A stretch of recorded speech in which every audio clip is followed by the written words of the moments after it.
everybody. Welcome to class 4. मुलांच्या घरी आणि मुलांना कधीही कुठेही डिजिटल कंटेंट ॲक्सेस करता यावा या प्रयत्नाने मी अनेक गोष्टी ट्राय करत होतो की कसं मुलांपर्यंत त्यांच्या घरापर्यंत शिकवणं घेऊन जाता येईल। यासाठी मग मला सहज एका दुकानामध्ये मी गेलो असताना तिथं मला त्या दुकानदाराने तो कोड स्कॅन केलेला मी तो पाहिला आणि मग माझ्या मनात ती उत्सुकता जागृत झाली की हे कशा पद्धतीने होतं आणि मग मी असा एक कोड माझ्या मुलांसाठी तयार करून बघितला।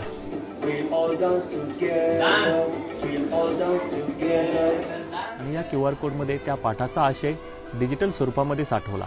म्हणजे जर तो धडा असेल तर त्याचा व्हिडिओ फॉर्मॅट, कविता असेल तर ती ऑडिओ फॉर्मॅटमध्ये मुलांना मोबाईलवरती अगदी सहजरित्या ऐकायला मिळते।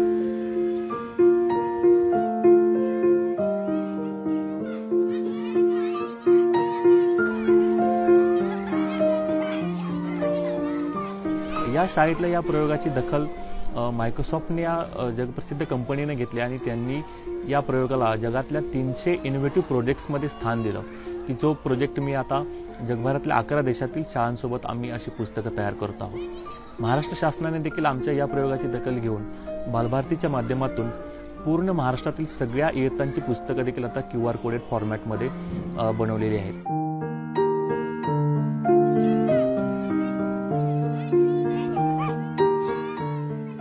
अर्थात याच्यानंतरच आम्ही इथं थांबलो नाही, तर मुलांच्या शैक्षणिक जाणीवा अधिक समृद्ध करण्यासाठी म्हणून मी व्हर्च्युअल फील्ड ट्रिप या प्रोजेक्टची सुरुवात केली, ज्याच्या मदतीने आम्ही अनेक देशातील मुलांशी संवाद साधतो।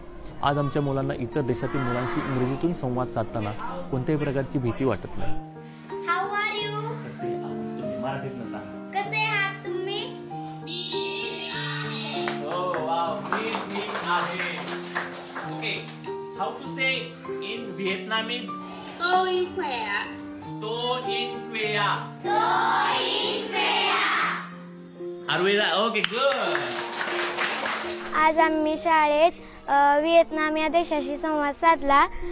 त्यामध्ये त्यांचं बोलणं, त्यांची भाषा, त्यांचं इंग्रजी बोलणं हे आम्ही शिकलो। आज आम्ही मोबाईलवर कोड स्कॅन केला, त्यावरील आम्ही पुस्तकातील धडा शिकलो आणि आम्ही आणखी एक कविताही पाहिली।